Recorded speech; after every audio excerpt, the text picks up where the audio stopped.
ட்ரம்போட கப்பல் டைட்டானிக் மாதிரியா? அது மூழ்க போகுதுன்னு தெரிஞ்சதற்கு பிறகும் யாராவது அதற்கு பயணச்சீட்டு எடுப்பாங்களா அப்படிங்கிற கொஸ்டின் இப்போ ஒருத்தர் கேட்டிருக்காரு. அவர் யார்? ஒரு பியூட்டிஃபுல்லான மெசேஜ் ஒன்று இதுக்குள்ளே இருக்குது. இன்னொரு புறம் துபாயில் ஏகப்பட்ட தமிழர்கள் வாழ்கிறாங்க. அந்த தமிழர்கள் அங்கே இருக்கக்கூடியவங்களில் ஒருத்தவங்க ஒட்டுமொத்த உலகத்திற்கும் ஒரு செய்தி ஒன்று சொல்கிறாங்க. அந்த செய்தியை நீங்கள் கேட்டிங்கன்னா உண்மையிலேயே ஆச்சரியப்படுவீங்க. அது என்ன செய்தி? டீட்டெயில்டாக பேசுவோமா? வாங்க பார்க்கலாம் உறவுகளே. இது பிரசாத் சிக்னேச்சர். உங்களுடைய தொழில் சம்பந்தமான விளம்பரங்களை நமது சேனலில் ஒளிபரப்ப உங்களுக்கான அருமையான வாய்ப்பு. சென்னையோட மற்றொரு அடையாளம் M1 மொபைல் ஷோரூம். உலகத்தரம் வாய்ந்த மொபைல்களை உள்ளூர் சந்தையில் கம்மியான ரேட்டுக்கு, அதுவும் ஆஃபரோட கொடுக்குறாங்க. வாரண்டியோட கேரண்டியும் கன்ஃபார்ம். எல்லா டைப் ஆஃப் மொபைலும் இங்கே வாங்கலாம். ஆன்லைன்லேயும் இருக்குது, ஆஃப்லைன்லேயும் வாங்கிக்கலாம். தொடர்புக்கு 7305258665 இந்த நம்பருக்கு காண்டாக்ட் பண்ணுங்க. யானைக்கும் அடிசருக்கும் அது இயற்கையாக நடக்கிறது தான். ஷாகட் 107, ஷாகட் 136 ரொம்ப பவர்ஃபுல்லானது தான். பட் ஷாகட் 107 இப்போது அமெரிக்கா சாச்சிருக்காங்க. அதுக்கு தொடர்பான காட்சிகளும் கிடைச்சிருக்கு. இது ஈரானுடைய ஏவுகணை. இதுதான் முன்பை.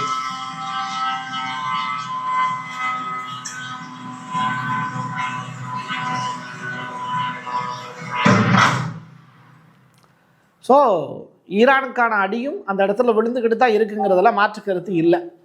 அமெரிக்காவில் பாதிக்கப்பட்டவர்களை மோசடி செய்ததற்காக FBI தேடப்படக்கூடிய ஒரு இந்தியர், அவருடைய பேர் கல்பேஷ் குமார் ரசிக்பாய் பட்டேல் அப்படிங்கிறது தான். இந்தியாவில் பிறந்த பட்டேல் ஒரு எரிபொருள் நிலைய பணியாளராக பணியாற்றியவர்னு சொல்கிறாங்க. கல்பேஷ் குமார் பட்டேல் அப்படிங்கிற இந்திய குடிமகனை தேடக்கூடிய பணியை இப்போ FBI தொடங்கியிருக்குங்கிற செய்தி. ஸோ இவர் செஞ்சது என்ன, அப்படி என்ன தப்பு பண்ணியிருக்காரு அப்படின்னு கேட்டால், அஞ்சல் மற்றும் இணைய வழி மோசடி செஞ்சுருக்காருங்கிற தகவல். இதுவும் நீங்கள் தெரிஞ்சுக்க வேண்டிய ஒரு விஷயம்தான். பிரெஞ்சினுடைய நாட்டோ தளபதி யாக்கோவ் லேவ் அவர் சொல்லியிருக்கக்கூடிய விஷயம் ரொம்ப ஷாக்கான ஒரு விஷயம்.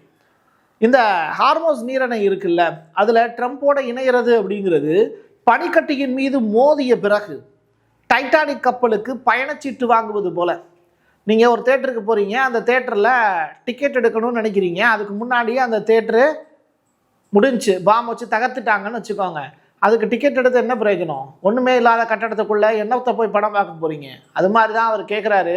இந்த ஹார்மோஸ் அப்படிங்கிற நீரிணை அப்படிங்கிறதுல நீங்கள் அட்டாக் நடத்த போகிறீங்க அப்படின்னு சொல்லக்கூடிய விஷயம். டைட்டானிக் கப்பல் கவுந்து போச்சு, அந்த கப்பலில் போய் ஏறுறதுக்கு நீ டிக்கெட் வாங்கினா உன்னால் முடியுமா என்ன அப்படின்னு கேட்குறாரு. இதுதான் அவர் கடந்த கால வரலாறுகளையும் புரட்டி பார்த்து அவர் சொல்லியிருக்கக்கூடிய விஷயம். இதை விட ட்ரம்ப்பை யாரும் அசிங்கப்படுத்த முடியாது. இப்போ ஒரு முக்கியமான வீடியோ ஒன்று நான் உங்களுக்கு காண்பிக்க போகிறேன். துபாயில் இருக்கக்கூடிய தமிழர்கள்லாம் தினந்தோறும் என்ன மாதிரியான லைஃப்பில் வாழ்கிறாங்க அப்படிங்கிறது. அதில் அங்கேருந்து கிடைக்கக்கூடிய தகவல்கள் ஒரு நபர் எடுத்து நமக்கு வீடியோவாக அனுப்பிச்சிருக்காங்க. அந்த வீடியோ என்னன்னு பார்க்கலாம். ஹலோ கைஸ், மணி 1:10 துபாய் கராமா. ஒரு சில விஷயம் உங்ககிட்ட சொல்லணும்னு தோணுது. லைஃப்பில் பணம் ரொம்ப இம்பார்ட்டண்ட், எல்லாருக்குமே தெரியும். கரெக்டாக எல்லாருமே பணத்தை நோக்கி தான் போகிறோம். சாகிற வரைக்கும் பணம் பணம் பணம் இதுதான் நம்ம லைஃப்பில் வருது. இன்கேஸ் நம்ம லைஃப்பில் அது உண்மை தான், பணன்றது உண்மை தான், தேவை கண்டிப்பாக தேவை. பட் நல்லா இந்த சுச்சுவேஷன் நீங்கள் யோசிச்சு பாருங்கள். இப்போ நம்மளுக்கு அடுத்த செகண்ட் நம்ம இல்லை, நம்ம காணாமல் போயிட போகிறோம், நம்ம இறக்க போகிறோம் அப்படின்னு வச்சுக்கோங்க. அந்த செகண்ட் நீங்கள் யோசிச்சு பாருங்கள். நம்ம சாவு வர்றது நமக்கு தெரிய போகிறது இல்லை. பட் அந்த ஒரு செகண்டை நீங்கள் என்ன யோசிக்க போகிறீங்க? இந்த இடம் இருக்குது, இந்த லேண்ட் வாங்கணும், இந்த வீடு கட்டணும், இவ்வளோ பணம் இருக்குது, இதெல்லாம் நம்ம யோசிக்க போகிறோம். Spread love, love all. Thank you, bye. அவர் சொல்லியிருக்கக்கூடிய அந்த வார்த்தை அப்படிங்கிறது, அன்பு அகிலமெல்லாம் பரவட்டும். என்ன சம்பாரிச்சு என்ன பிரயோஜனம்? எங்கேயோ பிள்ளை குட்டிகள் எல்லாம் விட்டுட்டு, குடும்பத்தை விட்டுட்டு துபாய் அப்படிங்கிற அந்த ஒரு பெரிய தேசத்தில் வாழ்கிறோம். பட் ஈரான் இப்போது போர் நடந்துக்கிட்டு இருக்குல்ல, இப்படிப்பட்ட சுச்சுவேஷனில் துபாய் அரசு அவங்களுக்கு ஏகப்பட்ட நல்ல விஷயங்கள் செஞ்சுருக்கிறதாகவும் அவர் பட்டியலிடுறார். இங்கே என்ன நடக்க போகுதுங்கிறது எங்களுக்கு தெரியாது. ஆனால் இருக்கக்கூடிய நிமிடத்தில் இங்கே அன்பை மட்டும் அடுத்தவங்களுக்கு கொடுத்தோம் அப்படின்னா உலகம் அமைதியாக இருக்கும் அப்படிங்கிற ஸ்டேட்மெண்ட்டை சொல்லியிருக்கார். ஸோ ஒரு வார் நடந்துக்கிட்டு இருக்கக்கூடிய ஒரு பூமியில் இருந்து ஒரு நபர் சொல்லியிருக்கக்கூடிய வார்த்தை போர் வேண்டாம், எங்களுடைய அரசு எங்களை நல்லா பார்த்துக்குது, அதே நேரத்தில் அன்பாக இருப்போமே அப்படிங்கிற ஸ்டேட்மெண்ட்டை சொல்லியிருக்காரு. இது ஒரு தமிழனுக்கே உரிய பாங்கு தான். வாழ்த்துக்கள். பாரியா, துபாயிலிருந்து ஒருத்தர் பேசினோன்னா ட்ரம்ப்புக்கே மனமாற்றம் ஏற்பட்டுருச்சு போல. ஈரானுடைய சவுத் பார்ஸ் அப்படிங்கிற எரிவாயு வயல் மீது டைரக்டாக வந்து இஸ்ரேல் அட்டாக் நடத்துனாங்க. அதற்கு பிறகு ஈரான் வந்து மிடில் ஈஸ்டில் இருக்கக்கூடிய மிக முக்கியமான இடங்களை பூரா க்ளோஸ் பண்ணாங்க, அது வேற விஷயம். பட் இப்போ ட்ரம்ப் சொல்லியிருக்கக்கூடிய விஷயம், ஈரானிய எரிசக்தி தளங்கள் மீது இனி தாக்குதல்கள் கிடையாது அப்படிங்கிற அனௌன்ஸ்மெண்ட்டை கொடுத்துருக்காரு. இது இந்த போர் முடிவை நோக்கி செல்லக்கூடியது. அந்த நபர் சொல்ல மாதிரி தான், அன்பு அகிலமெல்லாம் பரவட்டும் அப்படிங்கிற வார்த்தைக்கு இணையாக அடுத்ததாக சீஸ் ஃபயர் அப்படிங்கிற வார்த்தையும் பேசுபொருளாக மாறும் அப்படிங்கிறதுல மாற்று கருத்து இல்லை. ஸோ இதை வந்து வெளியிட்டிருக்கிறது யாருன்னு கேட்டால் வால் ஸ்ட்ரீட் ஜேர்னல் அந்த பத்திரிகை செய்தியாக வெளியிட்டிருக்காங்க. தாக்குதல்கள் மூலியமா அரபு நாடுகளை மிரட்டி படிய வைக்கிறதுக்கு ஈரான் முயற்சி பண்ணுது. இதற்கு நாங்கள் ஒருபோதும் ஓகே சொல்லவே முடியாது. அது எப்படி சரின்னு சொல்லுவோம்னு நினைக்கிறீங்க நீங்க? சவுதி அரேபியா இப்போ ஈரான் மேல திருப்பி அட்டாக் பண்றதுக்கும் நாங்கள் தயங்க மாட்டோம் அப்படிங்கிற எச்சரிக்கையும் விடுத்திருக்காங்க. ஏன்னா சவுதி அரேபியாவில் இருக்கக்கூடிய ஆயில் ரிஃபைனரி மேலையும் அட்டாக் நடந்திருக்கு. லாஸ்ட் வீக் வந்து ஒரு கப்பல்ல பெரிய தீ விபத்து ஏற்பட்டுச்சு. அது எதனால ஏற்பட்டுச்சு அப்படிங்கிறத அமெரிக்கர்கள் சொல்ல மாட்டாங்க. பட் அடிவாங்கினதுனவும் அவங்க தான். இதுல 200 மாலுமிகள் காயமடைஞ்சிருக்காங்க அப்படிங்கிற தகவல். 100க்கும் மேற்பட்டோர் தங்கி இருந்த இடத்துல ஏகப்பட்ட பாதிப்புகள் ஏற்பட்டிருக்கு. ஸோ இந்த கப்பலை உடனடியாக அமெரிக்காவுக்கு திருப்பி எடுத்துக்கக்கூடிய வேலையை இப்போ அமெரிக்கா செய்ய தொடங்கியிருக்காங்க. இது அமெரிக்காவில் போர் நடந்துகிட்டு இருக்கக்கூடிய இப்படிப்பட்ட சூழ்நிலையில போர்க்கப்பலுக்கு ஏற்பட்டிருக்கக்கூடிய அந்தோ பரிதாபம் அப்படிங்கிற வார்த்தையை தான் பதிவு செய்ய வேண்டிய தேவை இருக்கு. வியட்நாம் வாருக்கு பிறகு இவ்வளவு பெரிய அடி அப்படிங்கிறது ஈரான் போரில் தான் அமெரிக்கா சந்திச்சுக்கிட்டு இருக்காங்க. அதற்கு உதாரணம் தான் கப்பற்படைகள் எல்லாமே இப்போ பேக் ஃபயர் ஆகிட்டு இருக்கு. அமெரிக்காவில் சட்டவிரோதமாக குடியேறியவர்கள் ஏகப்பட்ட பேர் இருக்கீங்க. நீங்கள்லாம் என்ன பண்ணுங்க, உங்களுக்கு நான் காசு தரேன், டிக்கெட் எடுத்து தரேன், உடனே கிளம்பி அமெரிக்கா விட்டு ஓடிடுங்க அப்படின்னு ட்ரம்ப் இப்போ மிரட்டல் விடுக்கிறார். ஐயா, நாங்கள் தான் ஏன் வந்து இந்த அமெரிக்காவையே உருவாக்கணும், நாங்கள் சட்டவிரோத குடியேறிகள்னு சொல்கிறீங்க, எங்ககிட்ட காசு இல்லை, அதனால இந்த H1B விசா உள்ளிட்ட விஷயங்கள்லாம் எங்களால் எடுக்க முடியல. பட் நாங்கள் அந்த அமெரிக்காவுக்காக ஏகப்பட்ட நல்ல விஷயங்கள் செஞ்சு கொடுத்துருக்கோம். நீங்கள் இப்போ மாட மாளிகையில் இருக்கீங்கன்னா அது கட்டி கொடுத்தது நாங்கள் அப்படிங்கிற விஷயத்தெல்லாம் சொல்லி பார்க்குறாங்க. எது எப்படியோ இதெல்லாம் ட்ரம்ப்பினுடைய காதுகளுக்கு விடலை. ஆனால் 2 லட்சம் ரூபாய் ரொக்க பணம் தரேன், சொந்த ஊருக்கு போகிறதுக்கு டிக்கெட் எடுத்து தரேன், ஓடி போயிரு அப்படின்னு மிரட்டி விட்டுருக்காரு. இந்த மார்ச் மாதம் 18ஆம் தேதி, அதாவது நேற்றைய தினம், தெற்கு பார்ஸ் அப்படிங்கிற எரிவாயு வயலில் பல கட்டங்களாக தாக்குதல் நடத்தப்பட்டுச்சு. நீங்கள் மிடில் ஈஸ்ட் ஏரியாவில் இந்த காடை வந்து நம்ம அகைன் சொல்கிறதுக்கு காரணம் என்ன அப்படின்னா, கத்தார் இன்னைக்கு கோபமாக இருக்காங்க, குவைத்து கோபமாக இருக்காங்க, சவுதி அரேபியா கோபமாக இருக்காங்க. ஆனால் இவங்களுடைய கோபமெல்லாம் நியாயமா அப்படின்னு கேட்டால் UAE சொல்லுவாங்க, ஆமாம் நம்ம பண்ணுறது ஈரானுக்கு பண்ணுறது துரோகம் தான், அந்த துரோகத்தை நம்ம தெரிஞ்சே தான் பண்ணுறோம், அது காசா மக்களுக்கு இழைக்கப்பட்ட துரோகமாக இருக்கட்டும் எல்லாமே நம்ம தெரிஞ்சு தான் பண்ணுறோம். காரணம் என்னென்னா காசுக்காக தானே இதெல்லாம் பண்ணுறோம். அப்படி இருக்கும்போது அந்த துரோகத்தை நியாயப்படுத்திட்டு போவோமே அப்படிங்கிற அளவுக்கு மிடில் ஈஸ்டில் இருக்கக்கூடிய மற்ற இஸ்லாமிக் கண்ட்ரிஸ்லாம் வந்துட்டாங்க. பட் ஈரானுடைய ஸ்டேட்மெண்ட் என்ன அப்படின்னா, அமெரிக்காவோடு கூட்டணி வைக்காதே, அமெரிக்காவோடு வர்த்தகம் செய்யாதே அப்படிங்கிற ஸ்டேட்மெண்ட் மட்டும்தான். ஸோ அதற்காவது நீ சப்போர்ட் பண்ணு அப்படின்னு கேட்குறாங்க. முடியாத பட்சத்தில் அமைதியாக இரு, US பேஸை டைரெக்டாக வந்து உன்னுடைய ஏரியாவில் எதுக்கு வைக்க விடுற, அங்கேருந்தானே என்னை அடிக்கிறான், அப்போது என்னையை தற்காத்துக்கிறதுக்கு நீ உதவி செய்ய மாட்டேன், ஆனால் என்னை அடிக்கிறதுக்கு இடம் கொடுப்பியா அப்படிங்கிற கொஸ்டினை கேட்குறாங்க. இதனால தான் இந்த UAE, சவுதி அரேபியா உள்ளிட்ட இடங்கள் மீது, அதில் இருக்கக்கூடிய ரிஃபைனரி மீது ஈரான் தாக்குதல் நடத்துது. இப்போது ட்ரம்ப்பு ஈரானுடைய எண்ணெய் வயல்கள் மீது தாக்குதல் நடத்த மாட்டோம் அப்படின்னு சொன்னாலும் ஈரான் என்ன பண்ணுறாங்கன்னா, மிடில் ஈஸ்டில் இருக்கக்கூடிய மற்ற சகோதர நாடுகள் இருக்குல்ல, அங்கே பூரா அட்டாக் நடத்திக்கிட்டே தான் இருக்காங்க. இதில் ஆபத்து என்ன அப்படின்னா, மிடில் ஈஸ்டில் இருக்கக்கூடிய அரபு நாடுகளுக்கு இல்லை, மிடில் ஈஸ்ட்டை நம்பி இருக்கக்கூடிய ட்ரம்ப்புக்கு. ரொம்ப நாளைக்கு அப்புறம் பெட்ரோ டாலரை பற்றிய பேச்சுக்கள் இப்போ பேசுபொருளாக மாறி இருக்கு. அதாவது அமெரிக்காவினுடைய மிக நெருங்கிய நட்பு நாடுன்னு சொல்லப்படக்கூடிய ஜப்பான் கூட இப்போ அதை புறந்தள்ளுறாங்க அப்படிங்கிற விஷயம். அதாவது இப்போ ஜப்பான் அப்படிங்கிறது ரஷ்ய எண்ணெயவே யுவான் அப்படிங்கிற அந்த நாணயத்தை பயன்படுத்தி தான் வாங்குறாங்க அப்படிங்கிற தகவல்.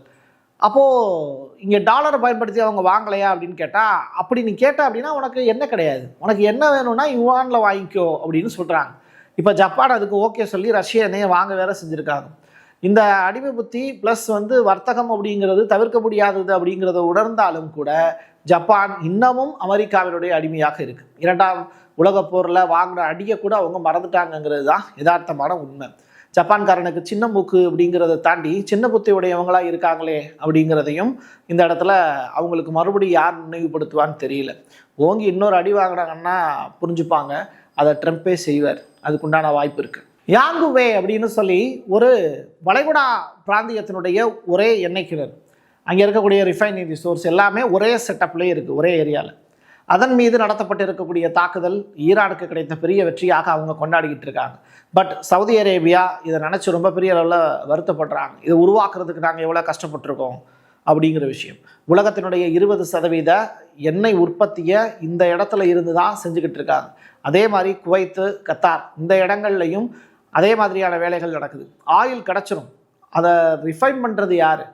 அதற்கான மிஷின் வேணும்ல, அதற்கான இடங்கள் வேணும்ல, அதைத்தான் இவங்கெல்லாம் செஞ்சு கொடுக்குறாங்க. ஒரு கச்சா எண்ணெயிலேருந்து வெறுமனை கச்சா எண்ணெய் மட்டுமே எக்ஸ்போர்ட் பண்ண முடியாது. அதுலேருந்து பெட்ரோல் கிடைக்கிது, டீசல் கிடைக்கிது, எல்பிஜி கேஸ் கிடைக்கிது, சிலிண்டர் கிடைக்கிது, எங்கே நம்ம சிலிண்டருக்கு பயன்படுத்தக்கூடிய வாயுக்கள் கிடைக்கிது. இது எல்லாமே ஒரே கச்சா எண்ணெயினுடைய அடுத்தடுத்த படிநிலைகள் தான். அதை செஞ்சு கொடுக்கறது தான் இவங்களுடைய வேலை. இப்போ அந்த இடத்துலையே அட்டாக் பண்ணியிருக்காங்க அப்படின்னா இது ரொம்ப பெரிய லெவலான டேமேஜுக்கு உண்டாயிருச்சு.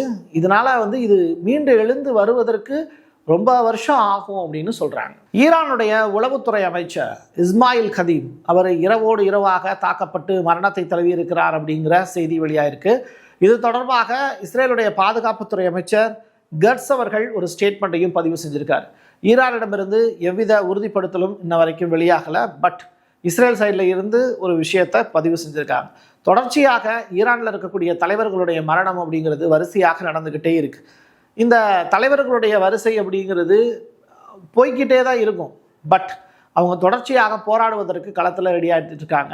அது மட்டும் இல்லை, அணுகுண்டு தயாரிப்பு தொடர்பான அந்த முக்கியமான முடிவுகள் எடுக்க வேண்டியது முஸ்தபா கமனி அவர்களுடைய வேலை. அதை அவர் எப்போ செய்ய போகிறாரு அப்படிங்கிறது தெரியல. இல்லை அதுக்குண்டான ஆர்டர் பிறப்பிக்கப்பட்டு ஏற்கனவே நியூக்ளியர் டெஸ்ட்டு இன்றைக்கி காலையில் நடந்து முடிஞ்சிருச்சா அப்படிங்கிற பெரிய கேள்விகளுக்கிட்ட தான் நம்ம பயணப்பட வேண்டிய தேவை இருக்குது. காரணம் என்னென்னா, காலையில் தான் எர்த்துக்குய்க்கு பெருசாக நடந்துச்சு. அது தொடர்பான வீடியோ காட்சிகளையும் நீங்கள் பார்த்துருப்பீங்க.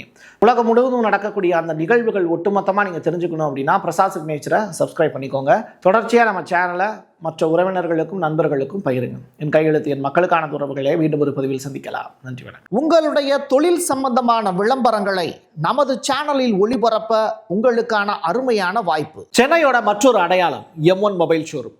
உலகத்தரம் வாய்ந்த மொபைல்களை உள்ளூர் சந்தையில் கம்மியான ரேட்டுக்கு அதுவும் ஆஃபரோடு கொடுக்குறாங்க. வாரண்டியோட கேரண்டியும் கன்ஃபார்ம்.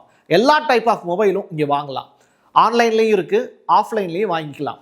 தொடர்புக்கு 7305258665 இந்த நம்பருக்கு காண்டாக்ட் பண்ணுங்க. Prasad signature media broadcasting private limited. நீங்க நியூஸ் ரீடரா மாறணுமா, கண்டென்ட் கிரியேட்டரா உருவாகணுமா, சேட்டலைட் சேனல்ல ரிப்போர்ட்டரா வேலை பார்க்கணுமா, டாக்குமெண்ட்ரி மேக்கிங்ல இருந்து ஜேர்னலிசம் பற்றிய முழுமையான பயிற்சி பெற உங்களுக்கான அருமையான வாய்ப்பு. எங்களை தேடி வாங்க. ஆன்லைன் மற்றும் நேரடி பயிற்சி வகுப்புகளும் சர்டிபிகேட் கோர்ஸாவே கத்துத்தரும். மீடியா துறையில் 10 ஆண்டுகளுக்கு மேல அனுபவம் உள்ளவர்கள் பயிற்சி கொடுப்பார்கள். வாய்ஸ் ஓவர் தொடங்கி வாய்ஸ்லெஸ் பீப்புளுக்காக உங்களை சிறந்த ஜேர்னலிஸ்டா உருவாக்க வேண்டியது எங்களோட பொறுப்பு. ஸ்கூல்ஸ் அண்ட் காலேஜஸ்ல ஜூனியர் ஜேர்னலிஸ்ட்ங்கிற பேர்ல ஒர்க் ஷாப்பும் கண்டக்ட் பண்ணி கொடுக்கிறோம். மோட்டிவேஷனல் ஸ்பீக்கரா கடந்த 15 ஆண்டுகளா கல்வி நிறுவனங்களுக்கு நிகழ்ச்சிகளும் நடத்தி தரோம். தொடர்புக்கு 9944790333 94493594 prasad signature@gmail.com.